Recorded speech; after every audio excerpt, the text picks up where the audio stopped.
Bonsoir, merci d'être fidèle à notre rendez-vous du mardi. Philippe Alexandre, Serge Julie, bonsoir. À tout seigneur, tout honneur, le ministre le plus populaire du gouvernement, celui dont la performance est saluée par une majorité croissante de Français, je veux parler de Charles Pasqua. Charles Pasqua tenait aujourd'hui une conférence de presse pour expliquer les circonstances de l'affaire Kraouch, le président de la fraternité algérienne en France, qui conteste avec quelques retards certains documents trouvés chez lui par la police. À l'heure actuelle, l'hypothèse d'une manipulation, c'est-à-dire d'une intention maligne, n'est pas retenue par l'inspection générale. Celle d'une erreur au niveau des manipulations, oui. Mais attendons d'avoir les résultats définitifs de l'enquête. Moi, pour l'instant, je ne me prononce pas, je constate. Alors, de ce constat, qu'est-ce qu'il faut retenir, Philippe? Écoutez, moi, en tout cas, probablement comme beaucoup de Français, je ne comprends pas grand-chose à cette histoire. Et je suis sûr que les Français vont se demander qu'est-ce que c'est que cette histoire de documents trouvés, pas trouvés, manipulés. Pour une fois, il y a un précédent fâcheux, qui est l'histoire des Irlandais de Vincennes. Il y avait un précédent fâcheux, qui est l'histoire des Irlandais de Vincennes, en effet, dans lequel il y avait aussi eu des documents qui avaient été trouvés très opportunément chez les gens. Ce qui me frappe, moi, c'est alors du point de vue plutôt politique, si vous voulez, c'est que, bon, sur une affaire comme ça qui est plutôt gênante pour le ministre de l'Intérieur, parce qu'il y a eu quand même enquête de la police des polices et que par conséquent il y a doute. Sur cette histoire-là, baladure, lapsus intéressant, parce que Charles Pasqua l'un n'est pas loin de l'autre. Est un des grands communicateurs de ce gouvernement, dont le maître en communication est quand même le Premier ministre. Bien. Alors, il vient, il s'explique, il fait de la pédagogie sur un sujet qui est vraiment le plus embarrassant du monde. Mais ça, c'est bien, non? Ce qui sera c'est bien, c'est curieux, je trouve que c'est vraiment, ça montre... Fréquent, hein. Qu'un ministre de l'Intérieur s'explique. Mais ça montre surtout que finalement la grande force de Charles Pasqua, et ça c'est vrai pour le reste, pour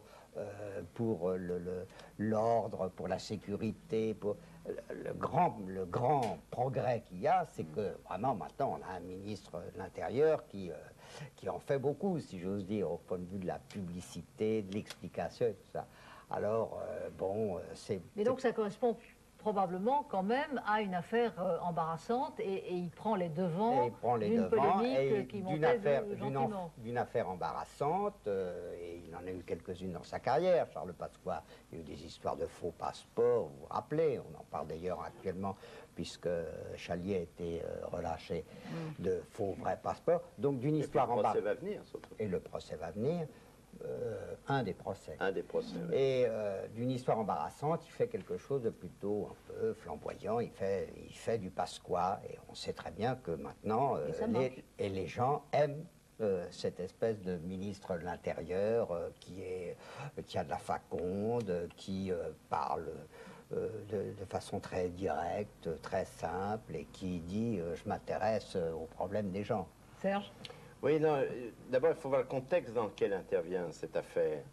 Ça intervient dans le contexte de l'expulsion, disons, très libérale des deux Iraniens soupçonnés de terrorisme, d'assassinat. Affaire sur laquelle M. Pasqua s'est expliqué aussi, en disant que c'est le Premier ministre qui avait tranché. Hein. Oui, mais ce que dit le Premier ministre aussi. Oui, donc là, par rapport à l'image, disons, qui est celle de Charles Pasqua, qui était l'image de terrorisons les terroristes, disons, de sorte d'inflexibilité à l'égard du terrorisme, il y avait un certain flottement introduit, en tout cas par cette affaire, dont on a noté à plusieurs reprises que Charles Pasqua disait, soit en s'adressant aux journalistes, soit de manière publique, que c'est une décision du Premier ministre. Alors ça, c'est le contexte. La deuxième chose, c'est que... Petite parenthèse, excusez-moi, hein. Au début, à France 3, il n'a pas dit. Il disait au contraire, j'assume, c'est une décision que j'ai prise et tout. Et puis il a changé. Oui, vous avez noté qu'il disait que c'était le Premier ministre. Maintenant, la deuxième chose, c'est que cette affaire a été provoquée à l'origine par un policier. C'est pas, en l'occurrence... là, vous parlez de l'affaire Kraouch. L'affaire Kraouch a été provoquée par un policier qui a exprimé au magistrat instructeur les doutes que suscitaient en lui certaines coïncidences, en tout cas du point de vue des preuves, c'est-à-dire des documents qu'on avait pu trouver Donc chez, ça venait de la maison. ce Krauss. Donc ça venait de la maison. Donc c'est un problème d'abord interne à la police. Il ne faut pas oublier cet aspect-là. Alors il y a un troisième aspect qui est manifestement, il y a quelque chose de curieux, y compris dans le comportement de Krauss, puisque ce qui a fait frapper tout le monde, tous les observateurs ont noté qu'il n'avait pas protesté immédiatement. Alors ça voudrait dire quoi, ça? Alors on peut s'interroger sur le fait, ce que nous faisons, sur le fait que l'erreur humaine dont parle Charles Pasqua, vous avez remarqué la non-maligne, la formule très prudente, qui est la sienne d'ailleurs, très prudente, y compris même sur l'affaire elle-même.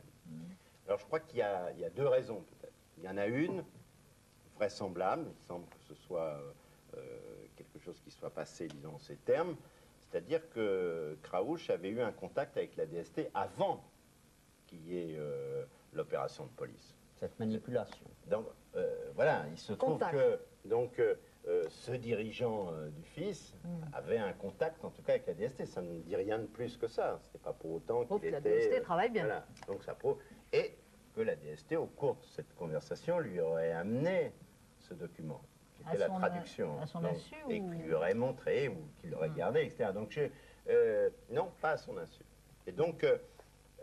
c'était embarrassant, semble-t-il, pour Krauss de dire que c'était la DST qui lui avait remis ce document, parce que vis-à-vis sans doute des dirigeants du FIS, et pour la DST, délicat aussi de le dire. Donc, ça, c'est un élément. Le deuxième élément, vous le savez, d'ailleurs, quand vous avez interrogé le Premier ministre, on a senti que vous aviez ça au bout des lèvres la semaine dernière, c'est les interrogations qui pèsent sur les rapports qu'il y a entre l'affaire... cette affaire iranienne et le FIS et l'Iran. Et donc les questions de terrorisme, de terroristes iraniens. Donc les rapports qu'il y a éventuellement entre la prise d'otages à Alger et les problèmes des terroristes iraniens. Et l'évolution de la situation à Alger. Ce qui n'est pas exactement sans rapport. Et donc, vous savez qu'il y a beaucoup de questions là-dessus. On sentait que vous aviez ça au bout des... Mais je l'ai même formulé. Et vous avez demandé s'il avait un rapport avec... Je n'ai pas eu une réponse. Le vrai problème de fond derrière toute cette histoire Krauss, à laquelle je crois que vraiment les Français comprennent peu et peut-être même s'intéressent pas beaucoup. Le vrai problème, c'est de savoir si, premièrement, le gouvernement est-il convaincu ou non qu'il y a une vraie, comment dirais-je, une vraie menace intégriste FIS en France.